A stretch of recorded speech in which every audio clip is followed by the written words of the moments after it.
ভারতের অন্যতম জনপ্রিয় ইনভেস্টমেন্ট অ্যাপ গ্রো এবার তাদের আইপিও নিয়ে এসেছে, কিন্তু প্রশ্ন হলো এতে বিনিয়োগ করা কি উচিত? আজকের ভিডিওতে আমি সহজভাবে বলবো গ্রোয়ের বিজনেস, ভ্যালুয়েশন এবং আমার নিজস্ব মতামত, তাই ভিডিওটা অবশ্যই শেষ পর্যন্ত দেখুন।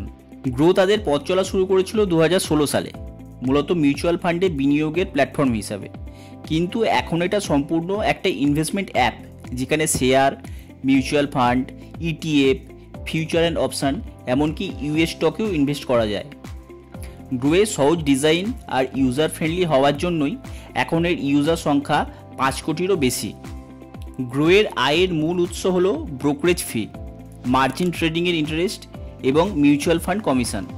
গত কয়েক বছরে তাদের আয় অনেক বেড়েছে, কারণ প্রতিদিন নতুন নতুন ইনভেস্টর যোগ হচ্ছে। তবে কম্পিটিশনও কিন্তু কম নয়। জিরোধা, আপস্টক্স আর অ্যাঞ্জেল ওয়ানের মতো বড় বড় কম্পিটিটর আছে।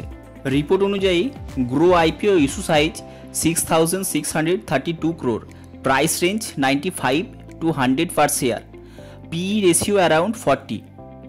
4 নভেম্বর থেকে 7 নভেম্বর পর্যন্ত অ্যাপ্লাই করা যাবে। লিস্টিং হবে সাধারণত 12 নভেম্বর। গ্রোয়ের ব্র্যান্ড স্ট্রেংথ অনেক ভালো আর ইউজার বেসও দ্রুত বাড়ছে, এটা একটা বড় পজিটিভ দিক। ভ্যালুয়েশন ঠিকঠাকই আছে, লং টার্ম বা মিড টার্মের জন্য ইনভেস্ট করাই যেতে পারে। আজ পর্যন্ত যা জিএমপি আছে সেই অনুযায়ী লিস্টিং গেন অ্যারাউন্ড 16% হতে পারে। এবার বলুন, আপনি কি গ্রো আইপিওতে বিনিয়োগ করবেন? কমেন্টে জানান আপনার মতামত। আর ভিডিওটি ভালো লাগলে অবশ্যই লাইক, শেয়ার আর সাবস্ক্রাইব করুন।